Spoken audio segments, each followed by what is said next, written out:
आयुष्यातलं स्थैर्य कमी झालंय ना आपल्या. म्हणजे ऐकणं कला आहे बघ, पण आपण ऐकायला विसरलोय. म्हणजे आपलं बोलून झालं की आपलं संपतं, मग समोरच्याचं काय ऐकायचं? किंवा इतकी आपण त्या स्क्रोलिंग मध्ये रमलोय ना की शांतपणे काहीतरी गोष्ट बघता येते, शांतपणे काहीतरी गोष्ट वाचता येते, शांतपणे कुठल्या तरी गोष्टीचा अनुभव घेता येतो, हे आपण विसरलोय. मी आता हे बऱ्याचदा म्हणते की आपल्याला लहानपणापासून जर हे शिकवायला पाहिजे, जर ते मला असं वाटतं आपण नाही म्हणालाही शिकवायला पाहिजे आपल्या मुलांना. हो, दर वेळेला हो म्हणण्याची गरज नसते. एखादी गोष्ट नाही जमत आहे आपल्याला, नाही आवडत आहे, आपण नाही करू शकणार, तर आपण ग्रेसफुली छान नाही म्हटलं पाहिजे आणि ते आपल्याला म्हणता आलं पाहिजे. हा म्हणजे ही सक्ती केरळात नाही होऊ शकत ना, ही सक्ती तामिळनाडूत नाही होऊ शकत ना, ही सक्ती महाराष्ट्रातच का? सगळ्यांना आम्ही सामावून घेतोय, हे नाही करायला पाहिजे होतं असं वाटावं आम्हाला, अशी वेळ आणू नका आमच्यावर, असं माझं म्हणणं आहे. नमस्कार मंडळी, मी श्रावणी विलास लकेश्री तुमचं मराठी मनोरंजन विश्वमध्ये स्वागत करते. मी आता अशा व्यक्तिमत्वासोबत आहे, ती सतत हसत असते आणि भेटल्यावर तिची गोड स्माईल असते, प्लस ती बॉस लेडी आहे. प्राजक्ता नमगर, कशी आहेस? नमस्कार, मस्त आहे.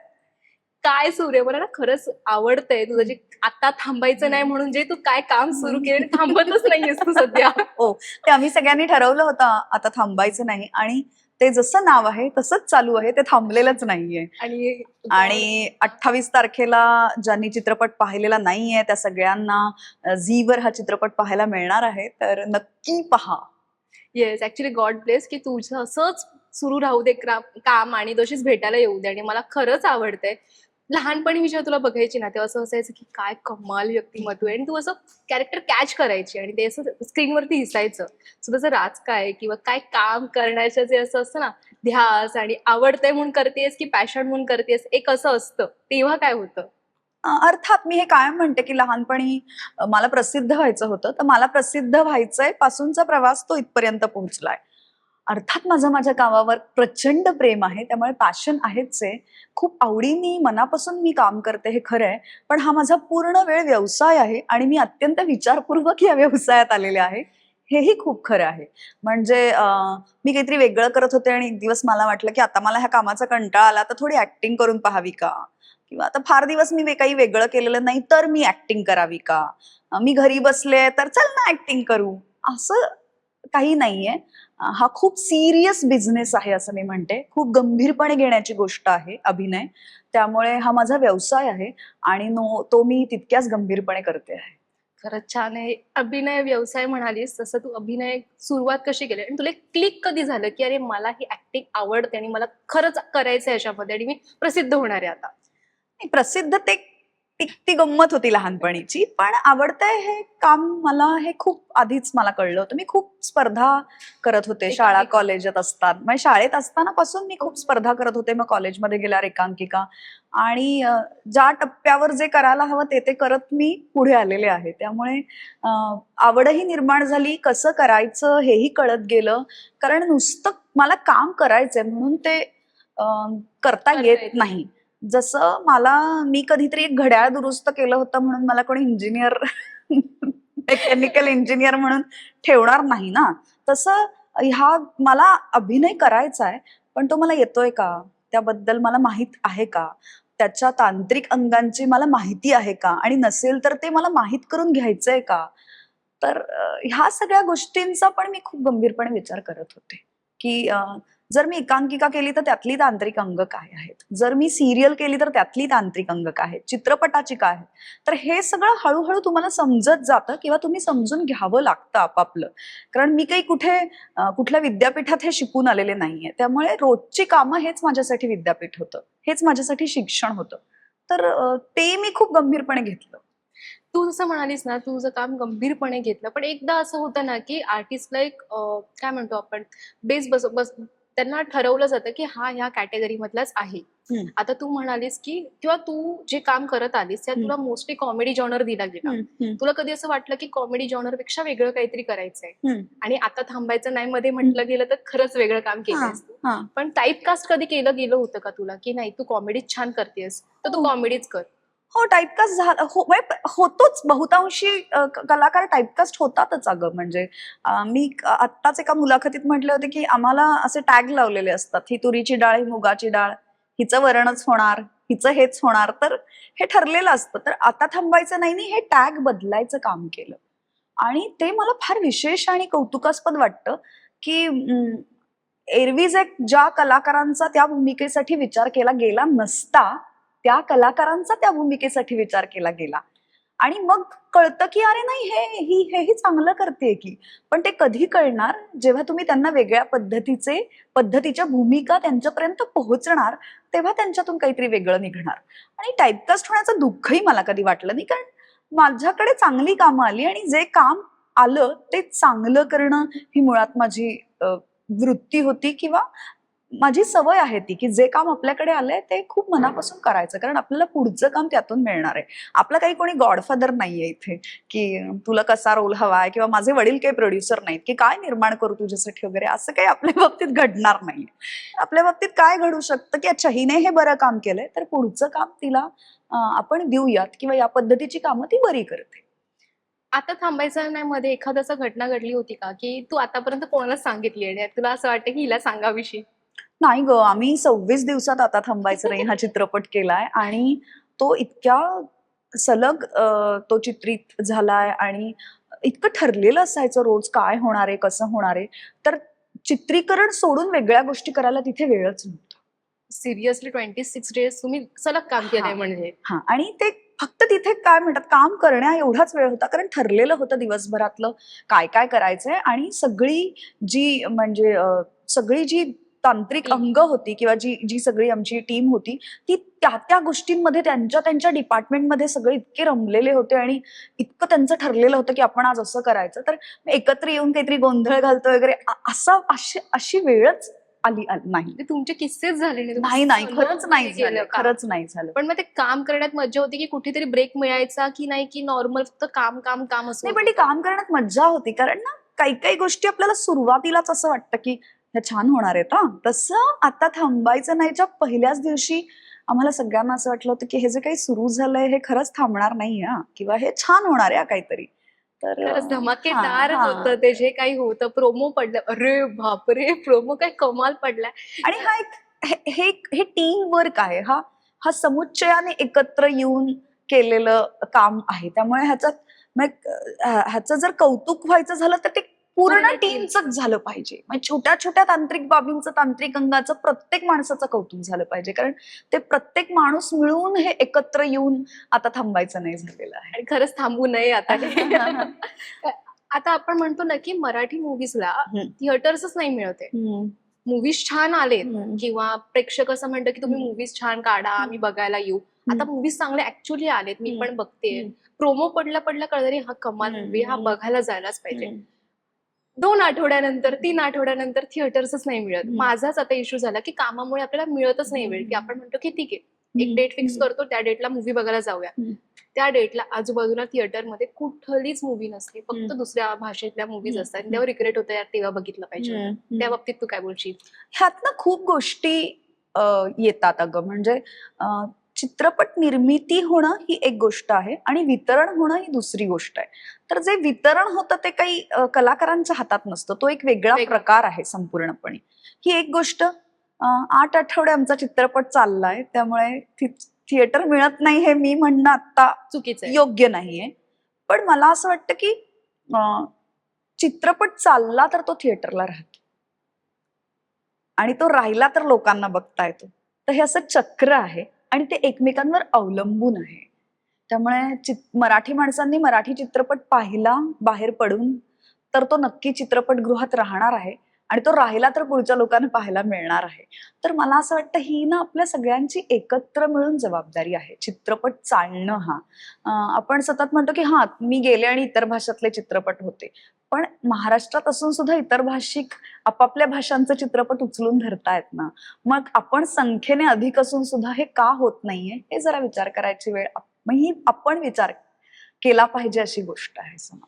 ऍक्च्युली कारण काय होतं माहितीये, पिक्चर आलाय, मूवी आलाय, स्टोरी माहितीये, आणि इव्हन आता थिएटरमध्ये बघायला गेल्यावर ना एक असं असतं की प्रेक्षक अरे ह्या सीन मध्ये हे होणार आहे म्हणजे स्वतःच क्रिटिक करतायत, स्वतःच हे करतायत आणि नंतर म्हणतात अरे मूवीज चांगला नाही. तुम्ही शांतपणे बघा तरी तो मूवी.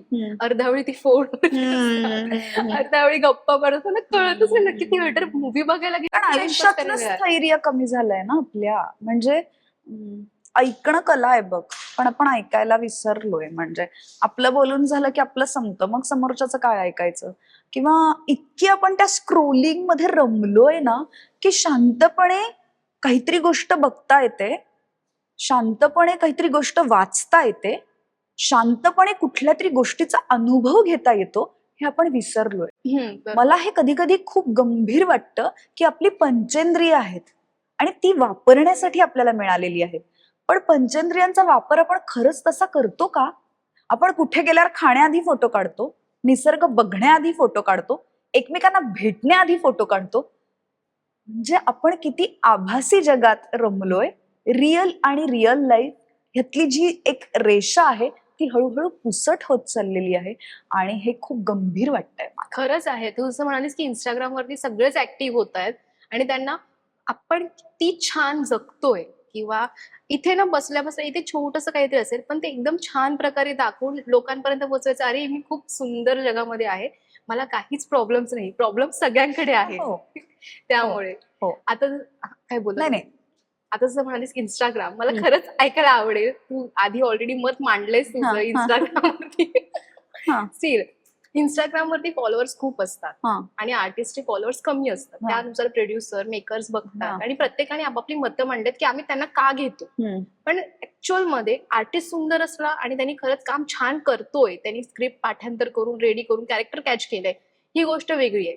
पण जर आर्टिस्ट फक्त अरे ह्याला वाचताच येत नाहीये, ह्याला त्या ओळींमधला महत्वच माहिती नाहीये किंवा रायटरला काय म्हणायचं हे तुझ्यापर्यंत पोहोचतच नाहीये, स्टील तुला उचलून कॅमेरासमोर उभं केलंय, त्या बाबतीत काय बोलशील? मी आत्ताच बऱ्याच ठिकाणी म्हटलंय हे की फॉलोअर्स बघून जर कास्टिंग होत असेल तर कठीण आहे, आणि जर इतके फॉलोअर्स आहेत तर ते फॉलोअर्स प्रेक्षकांमध्ये कन्व्हर्ट का होत नाहीयेत. मला जर 1 मिलियन आणि 1 बिलियन फॉलोअर्स आहेत तर त्यातले निम्मे जाऊ देत, त्यातले 25% पण प्रत्यक्षात ती कलाकृती बघायला काय येत नाहीयेत, तर हे गंभीर आहे. ह्याचा अर्थ सगळे जे कंटेंट क्रिएटर्स आहेत ते छान नाहीयेत का? तर असं अजिबात नाही. काही जण खूप जेन्युइनली खूप चांगल्या गोष्टी आपल्यापर्यंत पोहोचवत आहेत, पण केवळ प्रसिद्धीचा अट्टहास असणारे जास्त दिसून येत आहेत मला. आणि मग प्रसिद्धी कुठल्या मापदंडावर हे काही उरलेलं नाहीये, तर ती काही माझ्या फार आवडीची गोष्ट नाहीये. म्हणजे मी सोशल मीडियाचा वापर मला जमेल तितका आणि झेपेल तितकाच करते, किंवा माझी काही कलाकृती येणार असेल किंवा फार महत्वाची गोष्ट काही लोकांपर्यंत पोहोचावी असं मला वाटत असेल तरच करते. मी काही त्यात रमणारी मुलगी नक्की नाही. छान आहे. ऍक्च्युअली नाही, मी तुझं इंस्टाग्राम प्रोफाईल चेक केलं, सगळं तुझं आता फक्त मूवीज, तुझे काही काम आहे त्याबाबतच आहेत. बाकी फार तुझी पर्सनल लाईफ तू जास्त तिकडे पोस्ट करतेस, पण एका लिमिट पर्यंत करतेस. कारण ते पर्सनल आहे ना. ती तुझी चॉईस आहे, ते पर्सनल आहे ना. कास्टिंग काउच वरती येते, ऑडिशन्स देताना खरंच प्रॉब्लेम्स होतात हे ऐकून आहे. आणि आता ज्या नवीन मुली येत आहेत त्यांनी पण फेस केले, त्या वोकल होते आता. तेव्हा वोकल व्हायला तेवढा वेळ नव्हता किंवा चान्सेस नव्हते. आपण विचार करतो लोक काय म्हणतील, लोक म्हणतील की आपण फक्त चित्रपट भूमीमध्ये आलो आणि आपल्याला प्रॉब्लेम्स फेस करावे लागणार आहेत. तुला कधी असं करावं लागलं होतं का? नाही, खरं तर मी खूप वर्ष काम करते नाही. आणि अगं मला अशा पद्धतीने अप्रोच होण्याआधीच लोक 100 वेळा विचार करतील असं मला वाटतंय, कारण माझी पर्सनॅलिटी काय हे लोकांना चांगलं माहित आहे. ही एक गोष्ट. आणि चांगली वाईट लोक सगळीकडे असतात ही दुसरी गोष्ट. तुम्ही तुम्हाला कसं प्रेझेंट करताय ही फार महत्वाची गोष्ट आहे. तुम्हाला गोष्टी कशा पद्धतीने कधी हव्या आहेत ही फार महत्वाची गोष्ट आहे. तर तुमचा त्या गोष्टीकडे पाहण्याचा दृष्टिकोन हा फार महत्वाचा आहे असं मला वाटतं.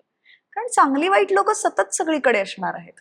मला त्या गोष्टी कशा पद्धतीने साध्य करायच्या आहेत, मुळात आपल्याला साध्य आणि साधन ह्यातला फरक कळलेला आहे का? हल्ली लोक साधनांनाच साध्य समजायला लागलेली आहेत. हा एक गोंधळ आहे. सो पैसा हे साधन आहे, त्यातून मिळणाऱ्या ज्या गोष्टी आहेत त्या साध्य आहेत ना. पैसा साध्य नाहीये, पण ह्यात जरा सरमिसळ होतीये सगळ्या गोष्टींची. मला असं वाटतं माझ्या बाबतीत सेफ होतीस तू. सेफ होते किंवा माझी पर्सनॅलिटीच तशी आहे की काहीतरी विचारण्याआधी अप्रोच होण्याआधी अशा पद्धतीने 100 वेळा लोक विचार करतील, ह्याची मला खात्री आहे. कारण मी अत्यंत स्पष्ट व्यक्ती आहे. मी कशाचीही भीडभाड बाळगत नाही. मी आजूबाजूला लोक आहेत का, ते माझ्याबद्दल काय विचार करतील, ह्याने माझ्या कामावर परिणाम होईल का, ह्याने माझ्याबद्दल मागे कुजबूज होईल का, असल्या कुठल्याही पद्धतीचे विचार माझ्या मनाला शिवतही नाहीत. मला असं वाटतं या क्षणी माझ्याकरता मी काय करू शकते, माझ्याकरता मी उभी राहू शकते, जे मी कायम मुलींना सांगतेस तू, सांगते. प्रेरित किंवा माझं असं म्हणणं आहे की कशाला वाट पाहायची सतत आपल्यासाठी कोणीतरी येईल. आपल्यासाठी आपण खूप आहोत. खरंच आहे. जसं तू म्हणालीस की प्राजक्ताला बघून सगळे विचार करतात की काय बोलायचंय. सो तुझ्याबद्दल कधी फनी रुमर्स तुला ऐकू आलेत का, की तू बसलीस एके ठिकाणी आणि 4 चौघा आहेत, त्यांनी अरे मला ना तुझ्याबद्दल हे ऐकू आलं, आणि ते असं कधी ऐकू आलंय का? हा, हिला खूप ऍटिट्यूड आहे. अजून काय होतं? नाही, याच मी तुला पद्धतीचं. भेटल्या बोलले की तू बॉस लेडी हा. आहेस, सो तुला असं घाबरतात का खरंच लोक की अरे नाही अगं, माझं खूप छान असतं. म्हणजे सेटवर तू येऊन बघितलंस तर माझा जो स्टाफ आहे ते, किंवा इतर जे काही कलाकार आहेत किंवा तांत्रिक सगळी मंडळी आहेत, माझं छान असतं सगळ्यांशी. मी फक्त एक स्वतःभोवती काही माझ्या कुंपण घातलंय? पण नाहीये, पण माझं काही म्हणणं आहे की त्याच्या आत मी कोणाला येऊ देत नाही. आणि म्हणजे माझी एक स्पेस आहे, त्या पर्सनल स्पेसच्या आत मी कोणाला येऊ देत नाही, आणि तुमच्या पर्सनल स्पेस मध्ये मी शिरत नाही. वाव. पण खरंच ऍटिट्यूड नाहीच आहे. मी आपली सेकंड मीटिंग मला तर जाणवलं नाही की तुझ्यात म्हणूनच ऍटिट्यूड मी सांगितलं ना की रूमर आहे. आणि ज्यांना हे वाटत असेल की हिच्यात ऍटिट्यूड आहे, त्यांना खरंच मग तो दाखवायची गरज आहे. किंवा तू त्यांच्या स्वभावामुळे दाखवला अशी. असू शकतो. तू मूळची पुण्याची नाही, आणि पुण्याची मुंबईमध्ये आहे. हा, पुण्याची आहे, पण वाढली मुंबईत. हा. कम्पेअर करायला गेलं तर पुणे छान की मुंबई छान? दोन्ही शहरं मला फार आवडतात. प्रत्येक माणसाची जशी एक मानसिकता असते आणि माणसाला काय म्हणतात, जशी एक पर्सनॅलिटी असते, तशी मला प्रत्येक शहराची एक मानसिकता आणि एक पर्सनॅलिटी वाटते. त्यामुळे दोन गोष्टी कम्पेअर होऊ शकत नाहीत. पण मला राहायला पुणे आवडतं, मस्त आहे. पण मला काम करायला आजही मुंबई आवडते. वाव. हा. इतक्या वर्षांचा प्रवास आहे तुझा, आणि मुंबईत तू लहानाची मोठी झालीस, काम केलेस, कॉलेज सगळं सगळं मजा केलीस इथे. पण एक किस्सा असतो जो आपल्या पर्सनल, आय नो तू पर्सनल लाईफ शेअर नाही करत, स्टील आता तू आई झालीयस आणि आता तू मुलीला मिस करतेस. हा. गिल्ट सगळ्यांनाच असतं, हा. मॉम गिल्ट तर हा. खूपच मोठा हा, आहे. हा, ते कायम असतं. पण विचार करताना आपण म्हणतो की अरे आता कशी आहे तशी आहे, पण तुझ्याकडे जरा वेगळी भूमिका आहे, किंवा तुला सपोर्ट करायला आजूबाजूला खूप लोक आहेत. हो, हो. त्या बाबतीत काय सांगशील? हो, हो, हो. मूल वाढवणं ही पूर्ण वेळची जबाबदारी आहे. आणि मी खूप कृतज्ञ आहे. आणि मला फार आनंद होतो, मला फार समाधान वाटतं की माझ्या आजूबाजूला असे लोक आहेत माझे, की जे म्हणतात की तू काम कर, हा, आम्ही तिच्यासाठी आहोत. आणि ते तिच्यासाठी असताना तसेच असतात जशी मी तिच्यासाठी असते. मग त्यात माझा नवरा येतो, माझी आई येते, माझा भाऊ आहे, माझी बहिणी आहे, माझे वडील आहेत, माझे भाचे आहेत, माझ्या घरातले सगळे पाळीव प्राणी आहेत. सो हे सगळे मिळून माझ्या मुलीला तेच प्रेम देतात, तिची तशीच काळजी घेतात जशी मी घेते. सो हा, तर लकी. हे छान आहे. पण खरंच तू खूप लकी आहेस, कारण खूप कठीण असतं लहान बाळाला सोडून इथे येणं मुंबईत. आणि 24 तास आपण म्हणतो, 1 तास सुद्धा घालवू शकत नाही, तू 24 तास ते 26 दिवस तिच्यापासून लांब असतेस. नाही, मी ते ब्रेकनी माझं कसं आहे, मी कधी कधी रात्री तिला भेटायला गेले आणि दुसऱ्या दिवशी सकाळी शूटला आले, असंही केलेलं आहे. मॉम्स. म्हणजे हे कुणीही करतं तसं मीही केलेलं आहे. आणि मी जेव्हा जेव्हा तिच्या सोबत असते तेव्हा मी तिच्या सोबत असते. ह्याची मी 100% काळजी घेते की जेव्हा मी माझ्या मुलीला वेळ देतेय तेव्हा तो तिचा वेळ आहे, तो तिच्या एकटीचा वेळ आहे. आणि तो वेळ दरवेळेला काहीतरी क्रिएटिव्ह आम्ही काहीतरी करतोय असा नाही, पण तो आनंददायी असावा, तो गप्पांचा असावा. तिला मी नुसतं जवळ घेऊन बसले आणि गोष्टी सांगतेय, ती माझ्याशी गप्पा मारतीये, किंवा आम्ही गॅलरीत उभी राहून झाडं बघतोय, किंवा आम्ही गाडीतून जाताना निसर्ग बघतोय, बस बघतोय, गाड्यांचे रंग बघतोय, सिग्नल बघतोय, किंवा आम्ही पुस्तकं वाचतोय, किंवा आम्ही एकत्र गाणी म्हणतोय, कविता ऐकतोय. ह्यातलं काहीही करत असेल तरी ते आनंददायी असावं, ह्याच्यावर माझा कटाक्ष असतो पूर्ण. आणि त्यामुळे प्रयत्न करते. हा, खूप छान प्रयत्न करतेस, कारण हे कठीण असतं. आपण म्हणतो की काय नाही आपण मॅनेज करू, बट ते हे बघ, मुलांच्या हातात फोन देऊन मॅनेज करणं खूप सोपं आहे. म्हणजे ह्याचा खूप जणांना राग येतो, मी हल्ली हे खूप उघड पण बोलते, बरोबर आहे. पण हे खूप सोपं आहे. पण ते न देता तुम्ही त्यांच्याशी संवाद साधणं हे फार गरजेचं आहे. आणि लांब पल्ल्याच्या काय म्हणतात नात्यांसाठी संवाद ही अत्यंत महत्वाची गोष्ट आहे. तू जसं म्हणालीस ना, लहान मुलांकडे फोन देणं आता सोपंच आणि ऍक्च्युली सोपं झालंय, की रडतोय तर मोबाईल द्या. पण जेव्हा फोन नव्हते ते ऍक्च्युली आई काय करायची हे विसरूनच गेले. हो. तू काय शोधलेस त्यासाठी? नाही, माझ्या डोक्यात हे पक्क होतं की आपण आपल्या मुलाला फोन द्यायचा नाहीये लवकर. म्हणजे तिला जोपर्यंत त्याची गरज लागत नाही कुठल्या तरी गोष्टीसाठी, तोपर्यंत आपण द्यायचा नाहीये. तोपर्यंत आपण स्क्रीन टाइम खूप कमी ठेवायचा आहे, हे आम्ही आधीच ठरवलं होतं. त्यामुळे मग तिच्याशी खूप गप्पा मारणं, तिला वेगवेगळ्या गोष्टी दाखवणं, मग क्ले खेळणं बरोबर, रांगोळी काढणं बरोबर, पेंटिंग्स करणं बरोबर, चित्र रंगवणं, आम्ही भिंतीवरतीने आमच्या घरातल्या कलाकुसरी केलेल्या आहेत त्या, किंवा पुस्तकं मी वाचून दाखवणं, गोष्टी, गाणी, या गोष्टींनी मला फार मदत केली अगं. आणि ह्यात मुलं रमतात म्हणजे. आणि ऍक्च्युली विसरूनच गेलेत. मी तर हा म्हणेन आपल्याला काम सोपं व्हावं म्हणून फोन द्यावा, हा हे आता सरळ झालंय. मुंबईत जेव्हा तू कॉलेजमध्ये होतीस आणि तू शिकत होतीस, प्लस नाटक, तुझं सगळे कॉम्पिटिशन सुरू होते. पण एक असतं ना की पहिलं तुझं कोणतं होतं नाटक किंवा छोटस काहीतरी रोल असो ज्यातून असं स्टेजवरती उभे आणि लाईट पडलाय, ते एक फिलिंग असतं ना, ते कधी आलेलं का तुला? हे खूप लवकर झालं असेल, कारण आंतरशालीय स्पर्धा मी खूप तू लवकर बोललीस, केलेल्या आहेत. हो. पण तुला त्यामुळे आठवतंय का काही? नाही ग, मी खूपच लहान असल्यापासून खूप स्पर्धा केल्यात. बापरे. त्यामुळे मला त्यांचं काही, आपण काही कौतुकपेक्षा मी काहीतरी वेगळं करते असं नव्हतं. तो माझ्या दैनंदिन आयुष्याचा भाग होता की ही स्पर्धा आली इथे जाऊन कर, ती स्पर्धा आली तिथे पण जाऊन कर. आई वडिलांचा तुला खूप छान सपोर्ट खूप छान. होता. माझ्या वडिलांचा तर खूपच चांगला सपोर्ट होता, कारण मी जे काही आज वाचतीये, मी जे काय माझी काही स्पष्ट मतं आहेत किंवा मी ती मांडू शकतेय, ह्या सगळ्याला आई जबाबदार माझे वडील आहेत. कारण त्यांनी फार मला पूर्वीच सांगितलं होतं की तुला पटतंय ते कर, तुला नाही पटतंय त्याला नाही म्हणायला शिक. इंट्रोड्यूस पण त्यांनीच केलं होतं का तुला? नाही नाही अगं, माझ्या घरात काही कलेचं वातावरण नाही. मला आवड आहे, शाळेतूनच तुला निर्माण झालं हो. सगळ्या गोष्टी. पण ती निर्माण झाल्यावर त्यांनी पाठिंबा खूप छान हा. पद्धतीने दिला. म्हणजे माहितीचं क्षेत्र नव्हतं त्यांच्या, तरी त्यांनी पाठिंबा खूप छान पद्धतीने मस्त आहे हे, कारण आता सुद्धा मुली स्ट्रगल हो. करते, बाबा मला जाऊ हो, द्या हो, ना हो. इथून. नाही तसं नव्हतं आमच्याकडे. आमचे पप्पा फारच गोड आहेत. म्हणजे हे कधीच माझ्यावर आलं नाही की मला त्यांना कन्व्हिन्स करायला लागतंय, मला त्यांना की मला हे करू द्या, हे सांगावं, असं नाही आलं. त्यांना असं वाटत होतं की हे तुला पटतंय ना, आणि तुला असं वाटतंय ना तू हे योग्य प्रकारे करशील, आणि तू शिक्षण, हे मात्र होतं की बरोबरीने शिक्षण सुरू राहायला पाहिजे आणि ते उत्तम प्रतीचं सुरू राहायला पाहिजे. म्हणजे त्यात मी काहीतरी पेपरला गेले नाही, माझं काहीतरी होतं, किंवा मला कमी मार्क्स पडले कारण माझं काहीतरी होतं, हे करू मग नकोस. तू कोणत्या क्षेत्रामध्ये शिकली? मी MA लिटरेचर आहे. मग मी लॉला प्रवेश घेतला होता, पण मी 1 वर्ष केल्यानंतर माझं काम खूप सुरू होतं त्या काळात, त्यामुळे ते काही पूर्ण करता आलं नाही. त्याचं मला जरा दुःख आहे. पण मी MA लिटरेचर आहे आणि त्याचा मला मराठी उत्तम आहे आणि त्याचा मला ह्या क्षेत्रात फायदाच झालेला आहे. लॉ करून पहिल्याच वर्षी ड्रॉप आउट घेतलास. हो. वाचलं तरी होतंस का ते? अगं काय, म्हणजे मी परीक्षा दिली होती पहिल्या वर्षाची, पण तेव्हा मी कॉमेडीची बुलेट ट्रेन करत होते. म्हणूनच तुझं हा, म्हणजे मी खूप त्या काळात बरंच काम करत होते, त्यामुळे ते राहिलं. कॉमेडीची बुलेट ट्रेन करताना आणि आता तू त्या पूर्ण माहोलला मिस करतेस का? सगळे एकत्र येऊन काही ना काही धुमाकूळ घालायचे. हा, म्हणजे स्किट फॉर्मॅट मला आवडतो, मजेदार आहे तो अत्यंत. त्यानिमित्ताने महाराष्ट्रभर मी प्रवास केलाय आणि ठिकठिकाणी काय म्हणतात सादरीकरणाची संधी मला मिळालेली आहे.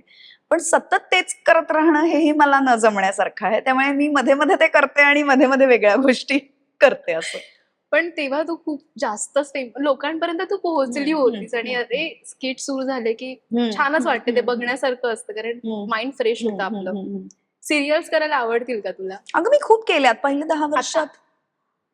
आता ज्या पद्धतीने अगं सिरियलचं काम चालू आहे ना, म्हणजे 30 दिवसातले 40 दिवस 45 दिवस ते चित्रीकरण सुरू असतं, आणि वेळा आणि म्हणजे सगळंच. माझी मुलगी आता लहान असल्यामुळे मी तो विचारच, सिरियल हा विचारच मी सध्या बाजूला ठेवलाय. मूव्हीजमुळे तुला वेळ मिळतो आणि ते तू तो वेळ तिच्यासोबत पूर्ण, म्हणजे मी काम करत नसेल तर मी पूर्ण वेळ तिच्याबरोबर असते. सिरियल्स वरून म्हणते, तू इतके वर्ष काम करतेस इंडस्ट्रीमध्ये आणि मूवीज करतेस, खूप सारे कॅरेक्टर्स केलेस, पण आत्ता तुला जर चान्स दिला की तू हे कॅरेक्टर कर आणि ते कॅरेक्टर तुझ्या आवडीचं असेल, तू कुठलं चूज करशील कॅरेक्टर? म्हणजे मी केलेलं का मी नाही केलेलं? नाही केलेलं, आतापर्यंत तू केलंच नाहीयेस ते कॅरेक्टर आणि तुला नवीन.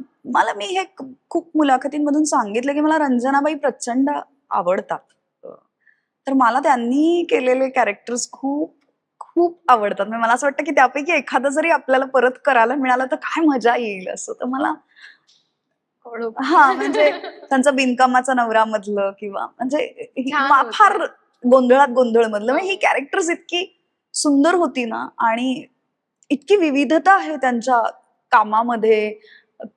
ती कायम मला भुरळ घालते. म्हणजे मी त्यांचा चित्रपट कधी कुठेही बघू शकते. मला त्या फार आवडतात. वाव, बघा. सांगायची गरज नसतील, बघा, ऐका आणि त्या काम लवकर बघायचंय. आता एक फेम असतो जो आपल्याला मुलांपर्यंत पण पोहोचतो आणि ते त्या झोन मध्ये जातात. तर तू तुझ्या मुलीला कसं काय म्हणतात सिक्युअर करून ठेवणार आहेस किंवा तिला डाऊन टू अर्थ हा जो शब्द आता खूप फेमस आहे तसं ठेवणार आहेस? अगं अजून तिला माहित नाहीये मी काय करते. पण जेव्हा ती मोठी होईल तेव्हा तिला अजून कळेल. एक 4-5 वर्षांनी कळेल तेव्हा आता कळेल.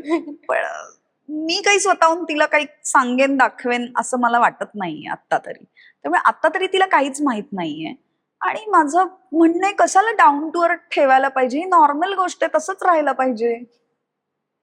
त्यासाठी प्रयत्न करावे लागत असेल तर चुकतंय माझं काहीतरी, तिला तिच्या वाढीत माझं काहीतरी आई म्हणून चुकतंय. तर ते तसंच असायला पाहिजे. इन्स्टावरती खूप रील्स व्हायरल होतात की एखादा आर्टिस्ट फिरतो आणि हाय असं जरी केलं, डाऊन टू अर्थ आर्टिस्ट असे. अगं नाही तसंच असं. मी आत्ताच म्हटलंय की किती चांगली आहे ना ती, ह्याचं कौतुक का वाटलं पाहिजे? किती वाईट आहे ह्याचा प्रॉब्लेम वाटला पाहिजे. चांगलं असणंच आपली मूळ भूमिका आहे. प्रेम करणंच आपण घेऊन आलेलो आहोत. तर ते वेगळं का वाटलं पाहिजे? म्हणजे हे जरा अति आहे. वेगळंच चाललंय म्हणजे.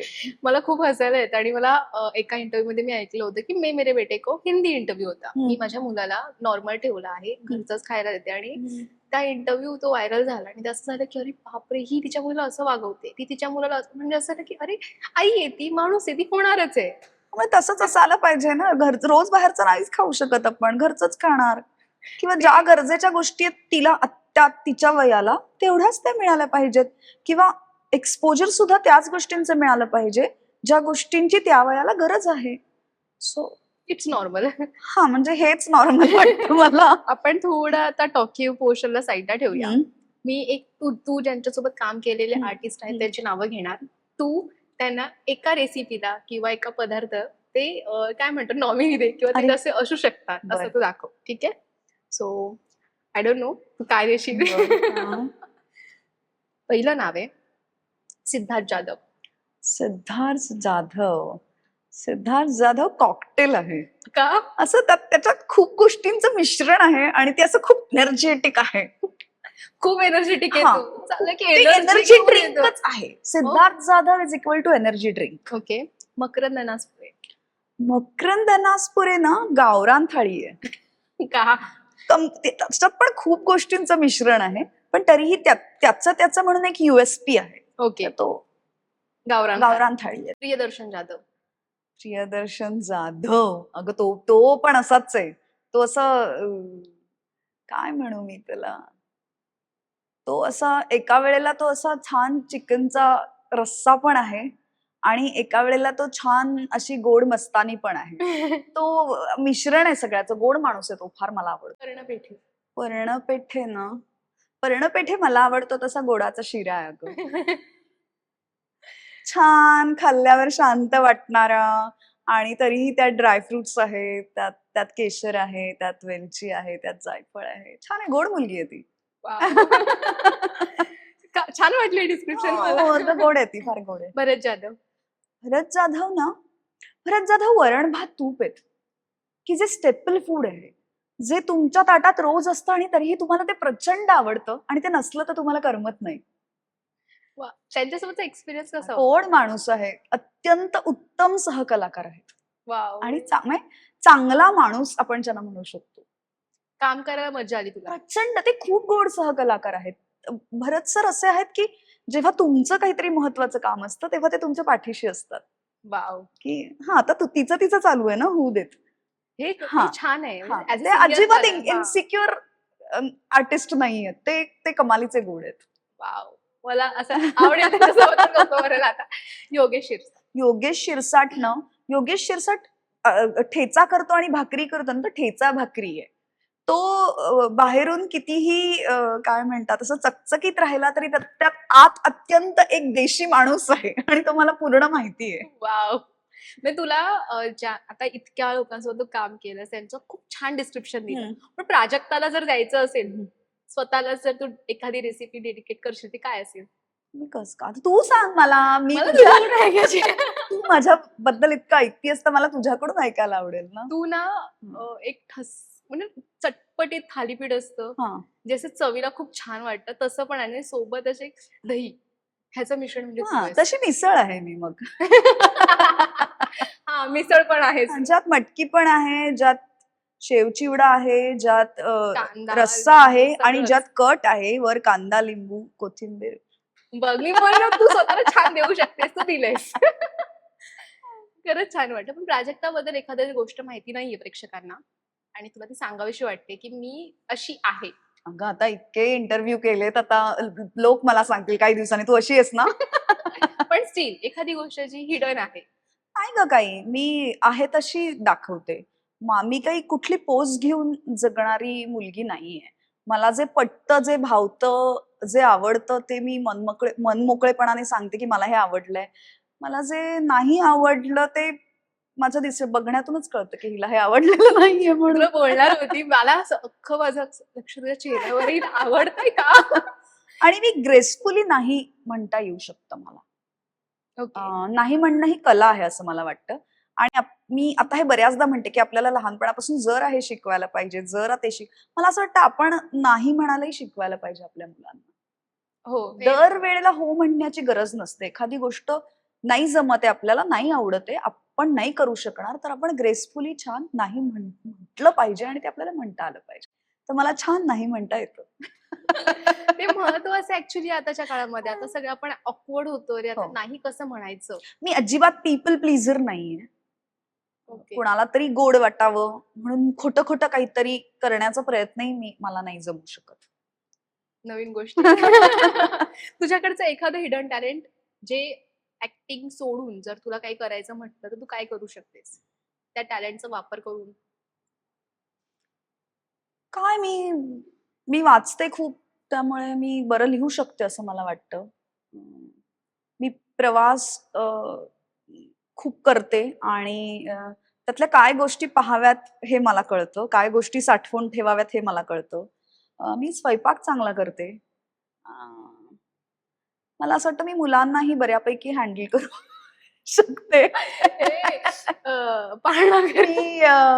मी जर अभिनेत्री झाले नसते तर मी नक्की शिक्षण क्षेत्रात असते असं मला वाटतं. टीचर हा, असतेस. मी शिकवू शकले असते. लहान मुलांना सांभाळता येतं, शिकवता येतं, शिकवता येतं. हा, म्हणजे शिक्षक होऊ शकते मी. पण नकोस. आता इंटरव्ह्यूच्या एंडकडे येऊया. जर प्राजक्ताला काही सांगायचं राहिलं असेल किंवा थँक्यू, सॉरी, काहीही, तर काय सांगशील? नाही, कुणाला? स्वतःसाठीच, सेल्फ. नाही, माझं स्वतःवर अत्यंत प्रेम आहे. मी स्वतःवर प्रेम करते, मी स्वतःला स्वीकारलंय. मला स्वसंवाद फार महत्वाचा वाटतो. मी स्वतःशी बोलते, स्वतःसाठी लिहिते, स्वतःला शाब्बासकी देऊ शकते, तसं स्वतःला माफही करू शकते. आणि या गोष्टी मला माणूस म्हणून अत्यंत महत्वाच्या वाटतात. मला माझं माणसावर फार प्रेम आहे, माणसांवर फार विश्वास आहे आणि माणूस या एकाच संकल्पनेत सगळ्या गोष्टी येतात. बाकी कुठल्याच गोष्टी मी मानत नाही. माणसाला माणूस न समजणारी कुठलीच गोष्ट आणि व्यक्ती मला आवडू शकत नाही. माणसात भेद करणारं काहीही मला आवडू शकत नाही, त्यात मी रमू शकत नाही. माणूस हा माझ्या जगण्याचा केंद्रबिंदू आहे. माझ्या मुलीलाही मी शिकवताना किंवा समजवताना हेच सांगते आणि मला असं वाटतं की तिला इतकं आलं तरी खूप आहे की आपण सगळे समान आहोत. You are actually beauty with brain. मी तर हेच म्हणेन. मला पटकन क्लिक झालं. आपण मगाशी एक बोलत होतो गोष्ट, की काम मिळालं नाही की लोकांना पटकन एन्झायटी, डिप्रेशन किंवा गोष्टी ह्या सहज पकडतात. कारण 24 तास करणं काम हे तुमचं आहे आणि अचानक 1 तास, 2 तास ठीक वाटत नाही. 2-2 दिवस, 3-3 दिवस घरी राहतात. तू एक उत्तर छान मला दिलंयस, प्रेक्षकांना सुद्धा, की तेव्हा तू काय करतेस आणि तू ते हँडल कशी मी करतेस? खूप गोष्टी करते. मी त्या काळात मुलीबरोबर खूप वेळ घालवते. मी त्या काळात खूप वाचते. मी मला जे पाहिजे ते लिहिते. मी खूप प्रवास करते. मी स्वयंपाक करते. मी माझ्या आवडत्या माणसांना भेटते. त्यांच्याशी गप्पा गोष्टी करते. आमचं एक शब्दशिवार नावाचं एक दिवाळी अंक आहे, ज्याचा कवी इंद्रजित घुले संपादक आहे. त्याची मी सहसंपादिका आहे. तर त्याचं काम आमचं सुरू असतं. मग चांगल्या गोष्टींचा प्रचार प्रसार करणं मला माझं कर्तव्य वाटतं, त्यामुळे ते सतत सुरू असतं. आणि खूप गोष्टी आहेत अगं करण्यासारख्या. आयुष्य कमी आहे, मला कळत नाही कंटाळा कसा येतो. ताई कारण खूप सगळ्या गोष्टी हिट होणार आहेत. हा. ऍक्च्युअली आता हे खूप वाढत जाते. हम्म. तुमच्या वेळी होतं, हम्म. पण तुम्ही त्यांना हँडल करत होता. हम्म. आताच्या मुलांना पटकन गोष्टी हँडलच होत नाहीयेत हम्म. किंवा ते जास्त बोबाटा केले त्या गोष्टीचा, की आहे आहे आहे, पण तुम्ही संवाद कधी कारण करता? आत्ताच्या मुलांना नकाराची सवय नाहीये. आत्ताच्या मुलांना गप्पा मारण्याची सवय नाहीये. आपण बसवून त्यांच्याशी काहीतरी निरर्थक बडबड करतोय हे आपल्याला फार वेळ वेळ आपण काय करतोय असं वाटतं. तर दरवेळेला काहीतरी करत राहिलं पाहिजे असं नाही अगं. कधी कधी काही न करणं सुद्धा पुढच्या गोष्टीसाठी महत्वाचं वाटतं. मग मला माझ्या मुलीला कंटाळा आला ह्याचाही आनंद होतो, की छान कंटाळा आला ना, छान, आता तू शोध ह्या कंटाळ्याचं काय करायचं. आपण एक सतत डिश देत असतो, अच्छा हे झालं, हे घे, हे. अशी आई मी नाहीये. कंटाळा आला तर काय करायचंय, तू शोध की तुला कशात आनंद वाटणार आहे. नुसतं तुला लोळायचं असेल तर लोळ, छान. किंवा कधी कधी कंटाळा आला तर रडायचंय का, तर रड जरा. सो भावनांना वाट मोकळी करून देणं हे सुद्धा नाही बऱ्याच जणांना जमत. तर मला असं वाटतं की ते सुद्धा जमलं पाहिजे. त्यानंतर तुमचं भावनांवर नियंत्रण येणार आहे. तुझे विचार खूप छान आहेत आणि तू खूप छान प्रकारे ऍक्च्युली मांडतेस, म्हणून असं बोलत राहतो असं झालं होतं. कारण ह्या सगळ्याचं हे मी सतत सांगते, पण ह्या सगळ्याचं जे श्रेय आहे, एक तर योग्य गोष्टींची ओळख करून देणं माझी, ह्याचं श्रेय माझ्या वडिलांना जातं. माझ्यात वाचनाची आवड रुजवणं ह्याचं श्रेय माझ्या वडिलांना जातं. आणि आज मी जे काही आहे ते वाचनामुळे आहे. मी चांगल्या माणसांमुळे आहे माझ्या आयुष्यात येणाऱ्या. माझे मार्गदर्शक आहेत डॉक्टर आह साळुंके. त्यांच्यामुळे आहे, त्यांच्या पुस्तकांमुळे आहे, त्यांच्या विचारांमुळे आहे. शिव फुले शाहू आंबेडकर परंपरा आहे जी आपल्याकडे, त्यांच्यामुळे आहे. मी आज जे इथे बसून बोलतीये, तू आज जे बसून मला विचारतीयस, ते जे बसण्याचं आपल्याला शक्ती आणि क्षमता प्राप्त झालेली आहे, ती जी सावित्रीबाई फुलेंमुळे प्राप्त झालेली आहे, त्यांच्यामुळे आहे. तर खरंच मी इथे कुणाकुणामुळे आलेले आहे याबद्दलची कृतज्ञता मला रोज आणि पदोपदी वाटते, आणि ती वाटायला हवी. मी जे हे तडातडा आज बोलतीये, ते ते जी ताकद मला दिलेली आहे माझ्या संविधानाने, त्या संविधानाप्रती मी कृतज्ञ आहे. आणि ह्या सगळ्या गोष्टी इतर उरलेल्या सगळ्या गोष्टींपेक्षा मला महत्वाच्या वाटतात. म्हणजे या निमित्ताने डॉक्टर विजय चोरमारे, ज्येष्ठ पत्रकार, त्यांची स्तंभसुप्त नावाचं त्यांचं पुस्तक आहे, आणि त्यातली एक कविता आहे ती मला फार आवडते, की दगड विटा सिमेंटच्या वास्तू पाडण्या इतकं सोपं नाहीये संविधानाची इमारत पाडणं, हे त्यांनाही चांगलं ठाऊक आहे. म्हणूनच ते प्रयत्न करतात 4-2 विटा निखळण्याचा, पण विरोधाच्या रेट्यामुळे ती इमारत आणखी मजबूत होते. वा. मला असं वाटतं की काय आहे खरं सौंदर्य जगण्यातलं, तर आपण माणूस म्हणून एकमेकांना स्वीकारणं आणि माणूस म्हणून एकमेकांवर प्रेम करणं, आणि एवढंच उरणार आहे. मला महात्मा गांधींचं ते वाक्य फार आवडतं आणि नेहमी आठवतं, की मागे वळून बघताना मला नेहमी असं वाटतंय की विजय हा सत्याचाच झालेला आहे, प्रेमाचाच झालेला आहे, आणि माझा ह्याच्यावर प्रचंड विश्वास आहे. माझे जे मार्गदर्शक आहेत डॉक्टर आह साळुंखे, ते नेहमी म्हणतात की आपण जेव्हा माणूस म्हणून जन्माला येतो किंवा कलाकार म्हणून जन्माला येतो, त्या क्षणी जग जसं असतं ते आपल्या जन्मानंतर कणभर का होईना किंवा क्षणभर का होईना सुंदर, मधुर, आनंददायी झालं, तर आपण माणूस म्हणून आणि कलाकार म्हणून आयुष्य जगण्यात यशस्वी झालो किंवा आपल्या आयुष्याचं चीज झालं असं वाटेल. बापरे. तर हे इतकं गोड आणि महत्वाचं आहे आणि हे इतकं साधं आणि सुंदर आणि सहज करता येण्यासारख्या ह्या गोष्टी आहेत. प्रेम ही किती सोपी गोष्ट आहे अगं. एकदा तुम्ही प्रेम केलं की समोरच्या माणसाला, अगदी समोरच्या जनावरालाही आपण आपलेसे वाटतो. तर ही इतकी सुंदर गोष्ट आहे. मला असं वाटतं ते जरी आपण पुढच्या पिढीत रुजवण्याचा प्रयत्न केला तरी हे जग सुंदर होईल. बापरे ताई. खूप छान गोष्टी बोलली. म्हणजे 3 प्रश्नांची उत्तरं तू एकाच ह्याच्यामध्ये दिली. मी विचारणार होते हॅपीनेस काय, तू दिलंस उत्तर. आनंद ना, आनंद मी नेहमी म्हणते, आनंद श्रावणी शोधण्याची गोष्ट नाहीये, आनंद असण्याची गोष्ट आहे. तो स्थायी भाव आहे. म्हणजे मी आज आनंदी आहे, कुठली तरी गोष्ट झाल्यावर मी अधिक आनंदी होणार आहे. त्यामुळे छोट्या गोष्टीत आनंद शोधणं महत्वाचं आहे का? महत्वाचं आहे. म्हणून एक सतत आनंदीपणाचा बुरखा पांघरून जगणं महत्वाचं आहे का? तर तसं नाही. म्हणजे मला दुःख होत नाही का? तर होतं. राग येत नाही का? येतो. असूया वाटत नाही का? कधीतरी वाटतही असेल ती. पण ह्या सगळ्या गोष्टींचा कालावधी खूप कमी आहे. तो त्या दीर्घकाळ टिकल्या तर त्या तुम्हाला त्रासदायक ठरतात.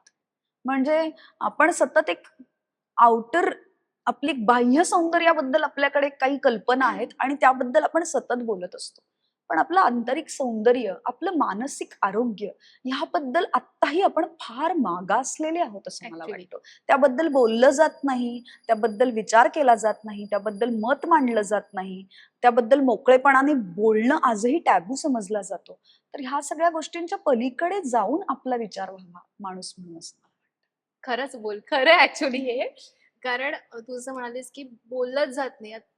मी आता चाळीत राहते, एक्झाम्पल बिल्डिंग मध्ये गेली, पण मेंटॅलिटी सेम राहणार आहे. मला काहीतरी खूप असं अति विचार होतोय म्हणून त्रास होतोय, मला कोणाशी तरी बोलायचंय, पण समोरचा व्यक्ती तो नाही विचार करत, हिच्याशी बोलायचं, अरे हिला तर ते झालंय. वाटतं. ते नाव पण नाही घेणार की हिला थोडंसं काहीतरी त्रास होतोय, काहीतरी ती सफर करते, तिला हेल्प करूया. नाही, ते रुमर्स पसरवणार आणि मग त्या व्यक्तीला साईडला लेफ्ट आउट करून ठेवणार. हे चुकीचं आहे आणि आपण खूपच मागे आहोत हे मला सुद्धा वाटतं. म्हणजे जसं आपल्याला सर्दी, ताप, खोकला येतो, जसं आपलं अंग दुखतं, तसं आपलं मन पण दुखतं. मन दिसत नाही पण ते दुखतं. हा, पण ते दुखतं ना, तर त्या दुखऱ्या मनाला पण फुंकर घालता आली पाहिजे, समजवता आलं पाहिजे, त्यालाही अंजारता गोंजारता आलं पाहिजे. आणि इतकंही करून तर जागेवर नाही आलं तर आपल्याला प्रोफेशनल हेल्प घेतली गेली पाहिजे. खरंय. आपण ती घेतली पाहिजे असं मला वाटतं. त्या बाबतीत काही लाज बाळगण्याचा किंवा कुणाचा विचार करण्याची गरज नाही. सध्या मराठीबद्दल खूप बोललं गेलंय किंवा बोललं जातंय. हम्म. प्रेक्षक किंवा लोक जे हम्म. राहतात ते म्हणतात की आम्ही आमच्या मुलांना इंग्लिश मीडियम मध्येच घालणार, पण त्यांचं दुमत सुद्धा आहे मराठी आली पाहिजे, मराठी बोललं पाहिजे आणि मराठी शाळेत गेलं पाहिजे. पण स्वतः तर मुलांना इंग्लिश मीडियम मध्ये घालतात कारण त्यांना असं वाटतं इंग्लिश मीडियम मध्ये संस्कार जरा चांगले होतात. पण तू असं न करता तू तुझ्या मुलाला मराठी शाळेतच घातलंय, तिच्यावरती मराठी किंवा मराठी लोकांचे परंपरा शिकवते, सांगतेस, तर त्या बाबतीत तुला काय बोलायचंय? हो, महाराष्ट्रात राहतोय, आपली भाषा आहे. म्हणजे जेव्हा इतर भाषांच्या बाबतीत आपण असं म्हणतो की किती त्यांना भाषेचा अभिमान आहे आणि किती ते आपल्या भाषेला धरून राहतायत आणि किती आपल्या भाषांमधले चित्रपट पाहतायत वगैरे, तेव्हा मग आपल्याला आपल्या भाषेचा अभिमान आणि ती जवळची वाटत नाही का? मला तर दुसरा विचार पण नाही आला की हिला कुठल्या माध्यमात घालायचंय. म्हणजे ती महाराष्ट्रात आहे, मराठी मुलगी आहे, ती मराठी माध्यमात जाणार, इतकं माझ्यासाठी सोपं होतं. मी मराठी माध्यमात शिकलेले आहे, माझं कुठे काही अडलेलं नाहीये कधीच, तिचंही नाही अडणार. आणि मुद्दा भाषा येणं हा आहे ना, तर तिला इंग्रजी भाषा किंवा दुसरी कुठलीही भाषा पुढे येणारच आहे, किंवा ती तिच्या आवडीनुसार आणखीन एक वेगळी कुठली तरी भाषा शिकूच शकते. पण ज्या संकल्पना तिला आता मराठीतून शिकताना आनंद मिळेल आणि तिला त्या सहज कळतील कारण घरची वापराची भाषा मराठी आहे, तर ते तिच्यासाठी शाळा सोपी आणि आनंददायी असणार आहे. मला माझं मूल आत्ता आनंदी असणं हे सगळ्या गोष्टींपेक्षा अधिक महत्वाचं आहे. आपल्याला परीक्षार्थी मुलं करायची आहेत का मुलांना संकल्पना नीट याव्यात, हा आपला उद्देश आहे. तर आपला उद्देश काय आहे हे जरा तपासून पाहणं गरजेचं आहे. आपल्याला जर शिक्षण आनंददायी हवं असेल तर ते कधीही मातृभाषेतच आनंददायी होणार ना. प्रवास करताना तू कधी ऑब्झर्व केलेस का, ज्या आया असतात त्या मुलांशी बोलताना इंग्लिश मध्येच बोलतात किंवा हिंदीमध्ये बोलतात, स्वतः मराठी आणि ते घाणेरड्या इंग्रजीत आणि घाणेरड्या हिंदीत बोलतात.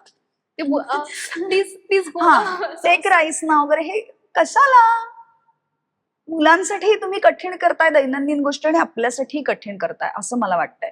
आणि त्यामुळेच मला असं वाटतं की मी आत्ता जे 2 दिवसापूर्वी म्हटलं पण आहे की येणारच आहे ना तिसरी भाषा, पण ती इतक्या लवकर येणं, अभ्यासक्रमात येणं का गरजेचं आहे की तिचं ओझं वाटेल मुलांना, किंवा ती शिकण्याची जबरदस्ती होईल. ती मनापासून आपसुक शिकावं असं वाटू देत ना पुढे जाऊन त्यांना. पण हिंदी सक्ती करणं खूपच चुकीचं आहे आणि का करावं? हा म्हणजे ही सक्ती केरळात नाही होऊ शकत ना, ही सक्ती तामिळनाडूत नाही होऊ शकत ना, ही सक्ती महाराष्ट्रातच का? म्हणजे सगळ्यांना आम्ही सामावून घेतोय, हे नाही करायला पाहिजे होतं असं वाटावं आम्हाला, अशी वेळ आणू नका आमच्यावर, असं माझं म्हणणं आहे.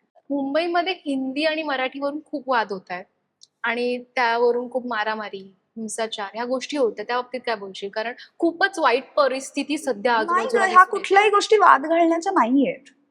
म्हणजे आपण ज्या ज्या प्रांतात राहतोय त्या त्या प्रांताच्या भाषेची तोंड ओळख आपल्याला हवी. म्हणजे हे गरजेचं कळलं वाटतं. मी पाहिजे. इथून उठून कुठेतरी दुसरीकडे आणखीन पैसा कमवायला गेले तर तिथली जी काही भाषा आहे ती मला, तिची तोंड ओळख हवी, ती मला जुजबी तरी आली पाहिजे, या मताची मी आहे. त्यात मला काही गैर वाटत नाही. त्यामुळे जर महाराष्ट्रात राहताय तुम्ही तर मराठी तुम्हाला बोलण्या इतपत, संवाद साधण्या इतपत, दैनंदिन गोष्टींचा वावर जिथे असतो तिथे वापरण्या इतपत यायला हवी. ह्यात काही चुकीचं नाही. खूपच सध्या ना खूपच बोलतात डिस्कशन होते आणि मला असं वाटतं डिस्कशन करणं गरजेचंच नाहीये. अस्मिता फार टोकदार झाल्यात सध्या आपल्याकडे. तू इतक्या ह्याच्यात बोलला. मी म्हणते, चुकीचं.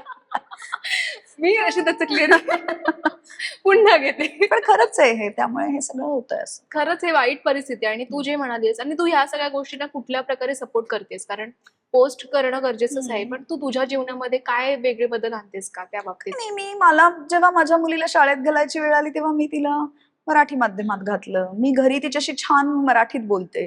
मी आधी तिची मराठी पुस्तकांशी, मराठी गाण्यांशी, मराठी गोष्टींशी ओळख करून दिली आणि हळूहळू तिला इतर भाषा याव्यात हीही माझी इच्छा आहे, पण त्या आनंदाने याव्यात. त्यांची मी तिच्यावर जबरदस्ती नक्की करणार नाही. हे खरंच बरोबर आहे आणि खरंच करणं गरजेचं आहे. जेव्हा दोन माणसं एकत्र बोलत असतात आणि समज तू हिंदी आणि मी मराठीत बोलते आणि मला तुझी भाषाच कळत नाहीये, मग तू त्याच्यावरती मला लादणार की काय करणार? हे जे सुरू आहे. खरं तर तुम्ही खरं तर भावनांना भाषा नसते असं माझं म्हणणं आहे. त्यामुळेच आपण इतर भाषेतले चित्रपट पण पाहू शकतो ना, म्हणजे कारण आपल्याला कळतात साधारण त्यांच्या चेहऱ्यावरून ते काय करतायत ह्याच्यावरून, की ते काय चाललंय. आणि खरंच जर गरजेची असेल तर ती भाषा आपण शिकतो. पण इतक्या लहान मुलांवर ते भाषा शिकण्याचं ओझं लादणं मला फार गंभीर वाटतंय. म्हणजे असं नाही झालं पाहिजे. थोड्या दिवसांनी ऍक्च्युअली लहान पूर्वी आपण 5वी पासून नाही का शिकलोय, त्यामुळे काही 5वी पासून शिकल्यामुळे आली नाही असं झालेलं आहे का? ते शिकतील की 5वी पासून. लगेच अट्टहास का त्यांना आत्ताच सगळं आलं पाहिजे? एकतर मुलांना इतकं बांधून टाकलंय आपण. आपल्याला त्यांना म्हणजे त्यांना शाळेत खूप लवकर पाठवायचं आहे, त्यांना सगळ्या गोष्टी खूप लवकर याव्यात असं आपल्याला वाटतं. त्यांनी लगालगा लिहायला, लगालगा वाचायला शिकावं आणि 4 कुठल्या कुठल्या क्लासला जावं वगैरे. हे सगळं का?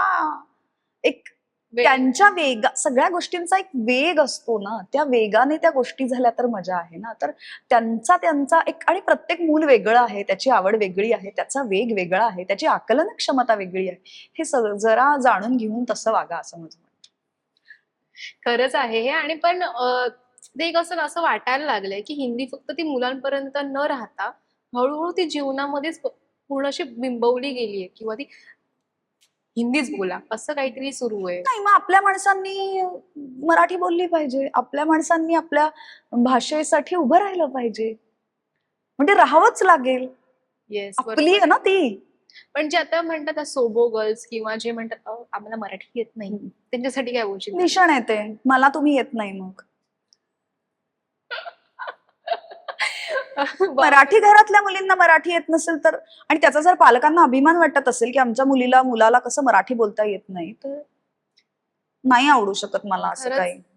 हे सध्या खूप वाढतंय आणि त्यांना असं वाटतं की मराठी येत नाही किंवा मराठी बोलण्याची लाज वाटतीये, किंवा ती कामगारांची भाषा वाटतीये.